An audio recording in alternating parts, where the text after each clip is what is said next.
Hello, everybody. Welcome along to the Premier League check-in podcast. You can probably tell what mistake I just made on the last take with myself, Benjamin Bloom, and the great Matt SB. And we're not only welcoming you, we are welcoming Southampton back to the Championship, already relegated on April the 6th. We've been talking relegation and the relegation sandwich, as Matt loves to call it, all season. And we have our first victim. Matt, we're going to drill into how well prepared Southampton were, what went wrong, what they could have done differently, the overarching picture. But how surprised are you to see somebody April the 6th, round 31, obviously 22 points adrift with 21 to play for? It's a damning relegation, isn't it, for the Saints? Yeah, we're focused in on this relegation sandwich all season, Ben. We always wish the Championship teams well when they get to the Premier League, but this sandwich has fallen apart, hasn't it? It's gone stale. It's horrible. Southampton are the first victims, as you say, and it's the earliest ever with 7 games to go, Ben. It's a record early relegation, which is not good. But we saw it coming. I mean, at this point, they're just hoping to get past Derby County's record. Only positive I could say is they've got more time to plan for the Championship next season. But yeah, there's a lot to unpack, but it's not a massive surprise, I'm afraid. So, what was your take on Southampton, the Championship side, in terms of how they arrived in the Premier League? Because there's quite a few positives when you look at the year prior. They brought Russell Martin in, who'd had a lot of kind of fanfare and always seemed to be very well thought of, despite never really putting a whole season together. But he obviously did in that season with Southampton. If you don't follow the Championship and you're watching this with a Premier League view, the idea is you are at a massive advantage if you are a team in receipt of a year one parachute payment. They generally do extremely well. Obviously, we have a bit of an outlier of Luton this season, but there are reasons for that. So Russ Martin comes in, and it's a team. If I look at the most minutes played, they managed to retain Kyle Walker-Peters, who's too good for the level. Adam Armstrong got 24 goals. Harwood Bellis was one of these players you managed to get out of an elite club at a young age. People like Bednarek were good for the level, and Martin added in people he'd worked with before, didn't he? Flynn Downs and Ryan Manning, Ryan Fraser, etc.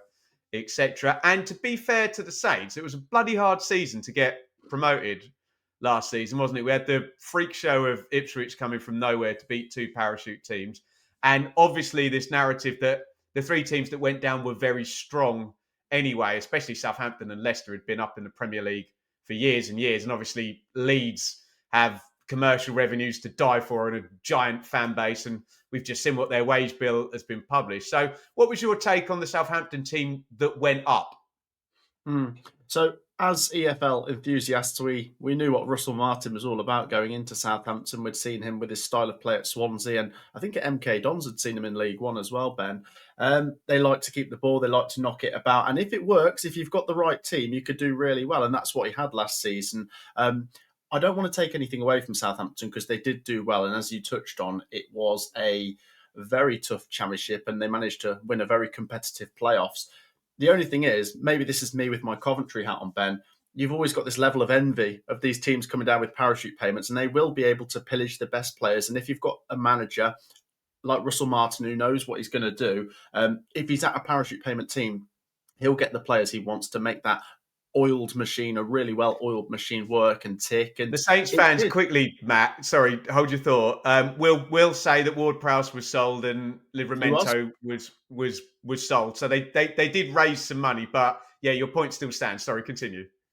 No, but that's true as well. Obviously, there are downsides to when you get relegated. You'll lose those key players, but yeah, I mean, they were always going to be up there, in my opinion. I'm not sure if I predicted them to finish 2nd or 3rd last season. As I say, they finished 4th, and they weren't quite on the level as the top 3. They weren't far behind, in fairness. And obviously, they did beat Leeds in the playoff final. Another player you didn't mention, Ben, Adam Armstrong, an incredible player to have at Championship level. He popped up with the goal in the playoff final. So they had what it takes to get up. It's just this gulf now that we're going to come on to, Ben. It's such a different landscape between the Championship and Premier League. I honestly think Southampton will get the right manager next season, and I wouldn't be surprised to see them up there again. Credit to Russell Martin, though, as I say, for last season, but he got them up. It's about this season, Ben, that has raised concerns, but that's just in general with the glass ceilings we're seeing now between the Premier League and Championship. It's not been great. He has, well, the difficulty is, Ben, I touch on the fact that when you go down to the Championship, you can pillage. If you've got those parachute payments, you can bring those players because those players think, oh, this team's going up. The difficulty is when they do get up. I saw Craig Bellamy do a piece on this yesterday It's good, because wasn't it? obviously, yeah, it was really good, and he was obviously at Burnley. It's difficult to lure some players over once you get to the Premier League that are going to come to this club because the odds are you're going to get relegated, and you're unable to get that experience. He spoke about Burnley's approach for going for young players. And I also think we'll come on to the style of football where it worked really well for Southampton last year. It's led to so many mistakes this year. Yeah, very, very, very much so. So let's deal with the recruitment side of it. And I totally take your point. We were hearing it all summer with my Ipswich hat on. You need, quote, Premier League experience. And then my argument, and I'm not being obtuse and pedantic, is well, okay, who? Because if you look at these teams in the middle, and Pep Guardiola said it himself, the middle of the Premier League, and this comes back into our conversation about that next season it's essentially going to be the same 17 for 4 seasons. And yes, we hear you, Bournemouth, Fulham, and Forest fans saying, yep, they got up and they stayed up. But every year now that this goes on, it gets harder and harder and harder. And those squads have been built with, it'll be 8 transfer windows where they've had Premier League TV money and everybody else essentially hasn't. But you look at that kind of recruitment and your Fulhams and your Brightons, et cetera, who are held up. They're able to get good South American and Spanish players and, players who would normally have gone to top European leagues. They go into the middle of the pack as well, don't they? And the young players you're talking about at the likes of Burnley, that they went for last season, someone like Brentford can give Keane Lewis Potter 5 games, rest him, drip him in as a sub. And then these promoted teams are expected to build a team around those. Let me just drill into recruitment this summer. And I'm on transfer marked.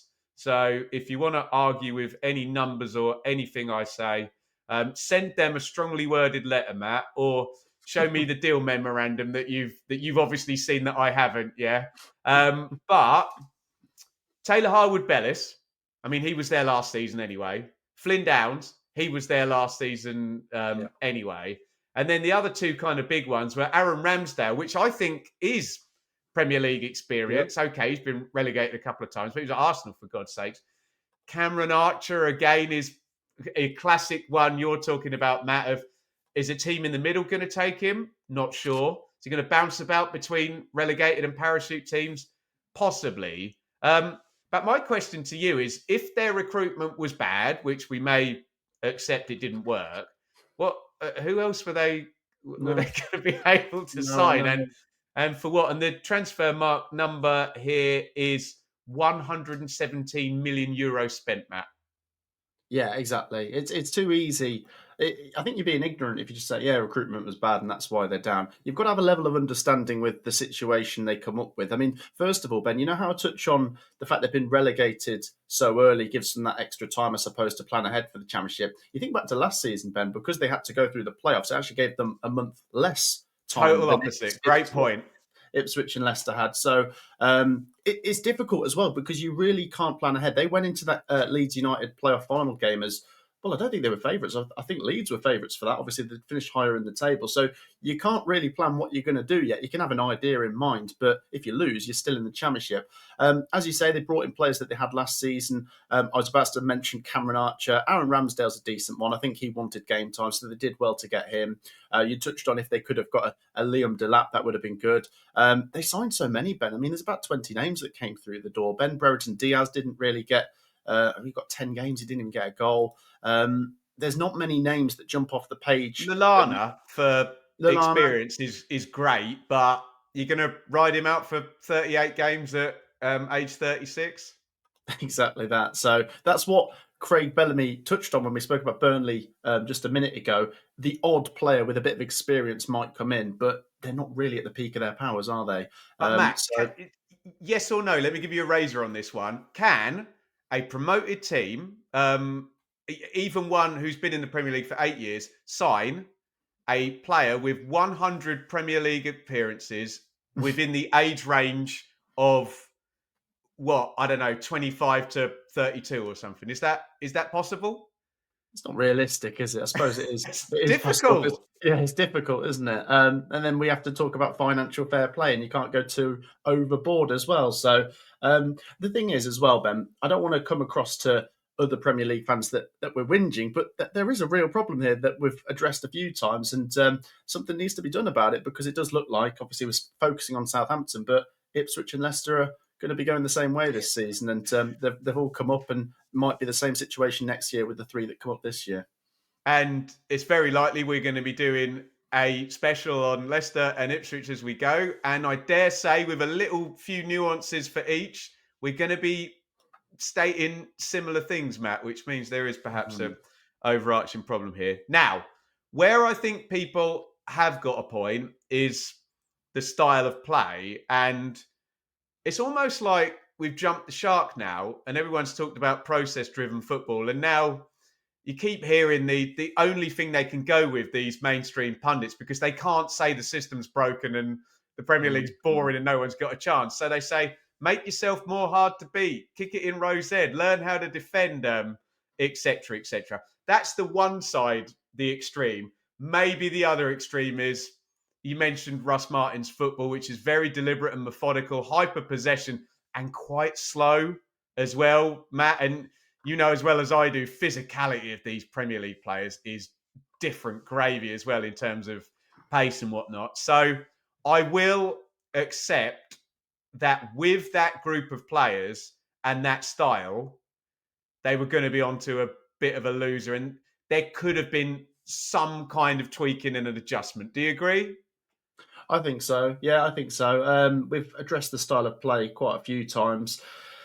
I'm trying to look back in hindsight now, Ben, and think how could they have made this work. The only thing I can think of is this would have been unbelievably harsh, but after Russell Martin had got them up, should they have then had a reality check? This style of football won't work. We either tell Russell Martin to change it, we get Russell Martin out, but it got them up, so you have to sort of keep going with it, if that makes sense. You go back to the first game of the season, Ben, when they played Newcastle. Newcastle had a red card, and that was like an opportunity there and then. It's the opportunities that are the most frustrating thing. I'm not saying Southampton should have stayed up, but I feel like there's been so many opportunities where they could have got more points, and they made a mistake in that game to lose it. You think of Ipswich at home, they conceded a 95th minute Morsey goal. Leicester City at home, they conceded a 98th minute winner for Leicester after being 2-0 up. I think they conceded in the last minute against Palace last week as well. And it's those mistakes. I think we saw it against Liverpool as well at home.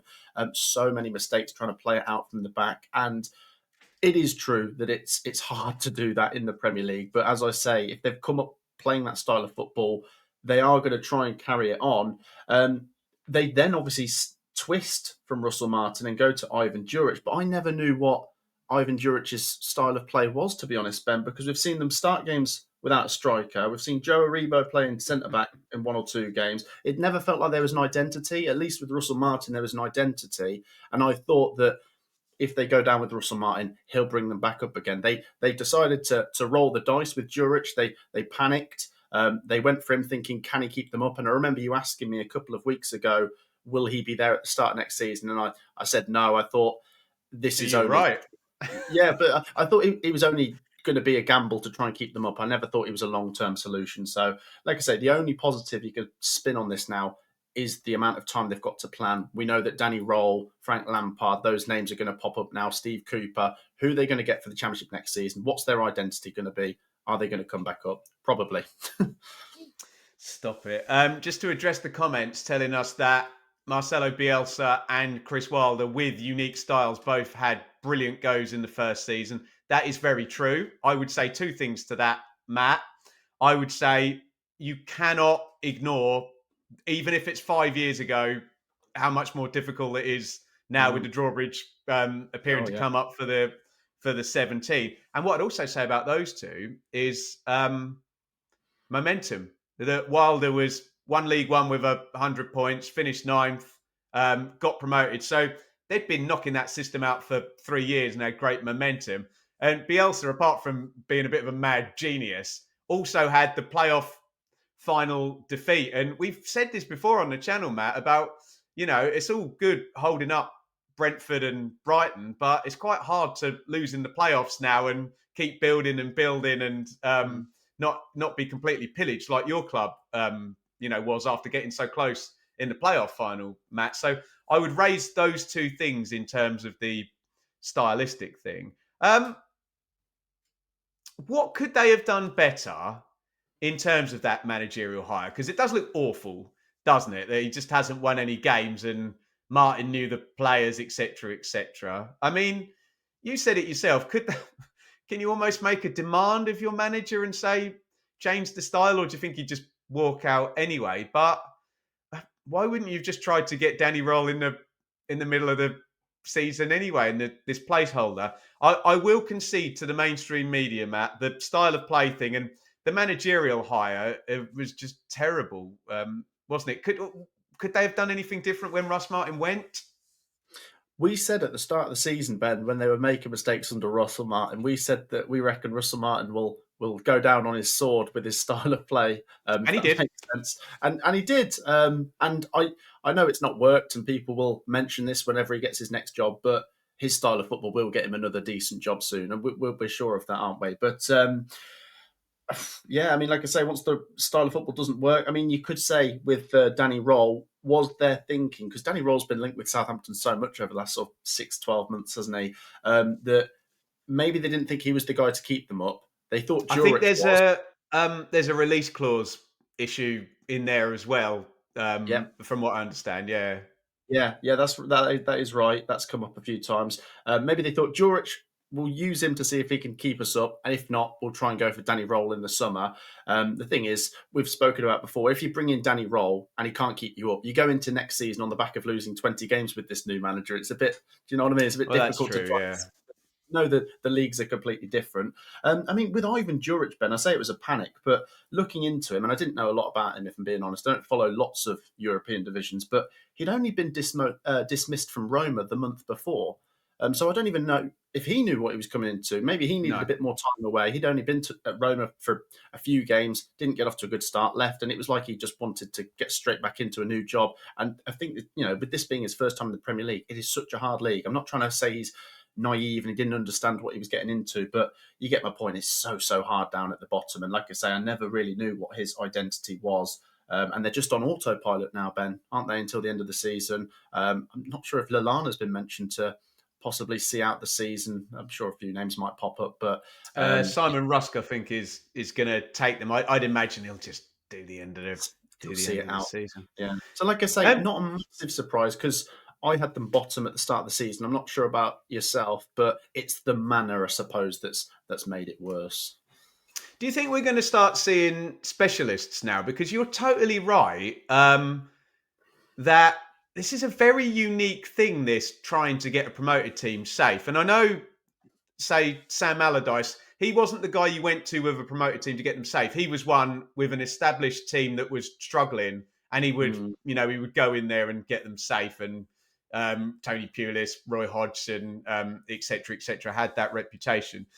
If you've got a parachute team now, you get Scott Parker, don't you, or Daniel Farker? They're literally at two of them now in the top three right now because they've got Parker particularly has done it with parachute teams twice before now, hasn't he? Do you think there's going to end up being a specialism?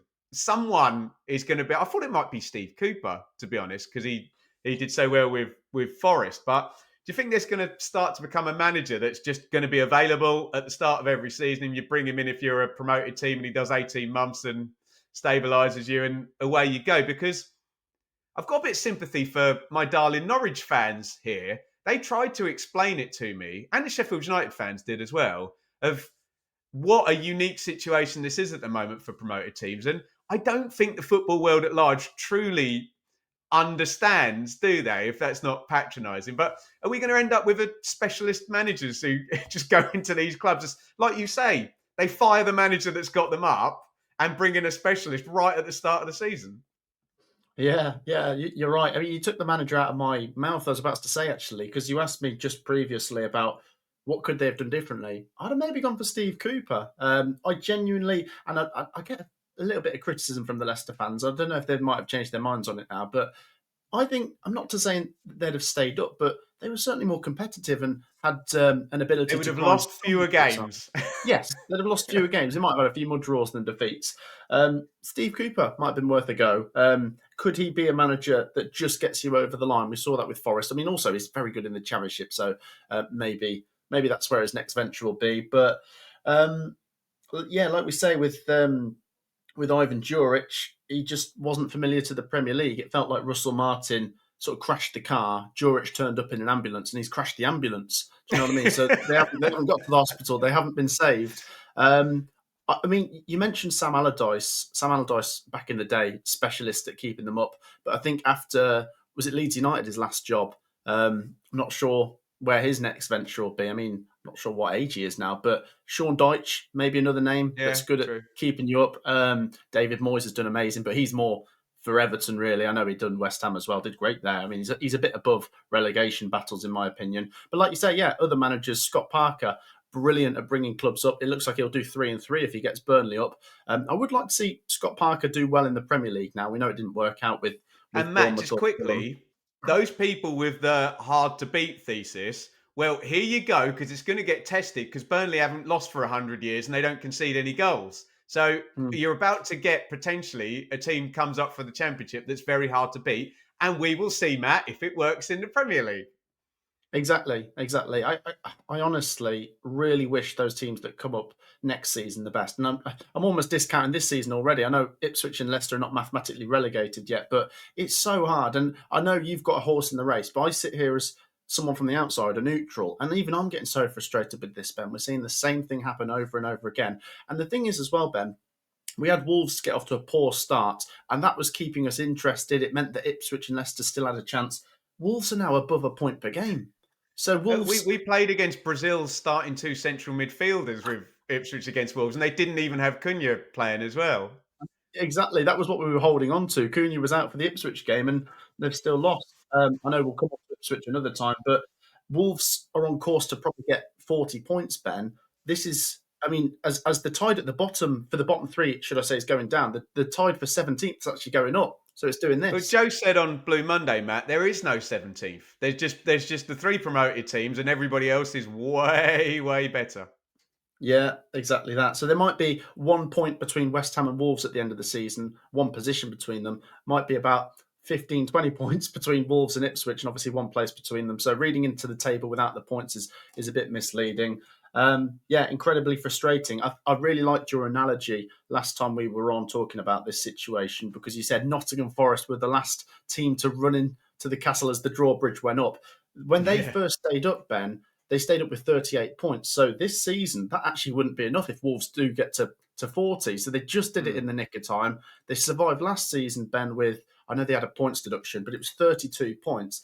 And I'm all for records being broken, but I don't like these kind of records where last season, Ben, we saw that Nottingham Forest were the team with the fewest points to ever survive. And it looks like this season, Ben, we're going to have Southampton could be the worst ever team in the Premier League. Leicester could be the worst ever team to finish 19th, if that makes sense, fewest points to finish 19th. And it could be Ipswich, the fewest points to have finished 18th. It's horrible. It's absolutely horrible, isn't it? Right, let's round this out, Matt. I don't think we can go for a one reason. I know it's nice and pithy on YouTube to go, oh, it's the recruitment, oh, it's the style, oh, they're naive, blah, blah, blah. But to what extent, to like weigh them out, give me a percentage of each. But if it is a bit of recruitment, if it is a bit of style, if it is a bit of it's really bloody hard and the system's broken, how are you kind of balancing them out in terms of why Southampton have been so bad? Yeah, like we said, plenty of layers of context to this. You've got struggling to recruit, but as we said before, that's also because players are not sure if they want to go to Southampton where they think they're going to go down, and that obviously makes them more likely to go down. We've got Russell Martin's style of play not working, the poor managerial hire, and then just the glass ceilings of the Premier League, and that sort of wraps up our Southampton sandwich.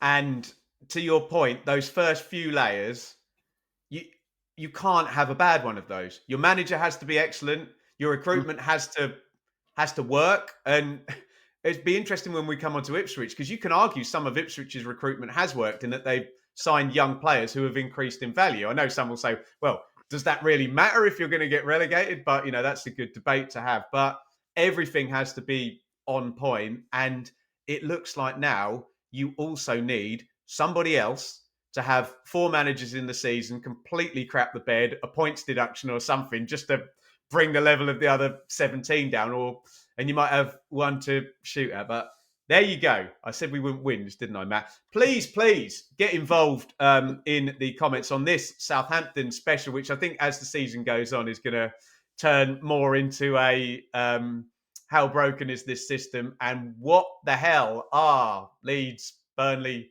Sheffield United, who else is up there? Your lot, Coventry.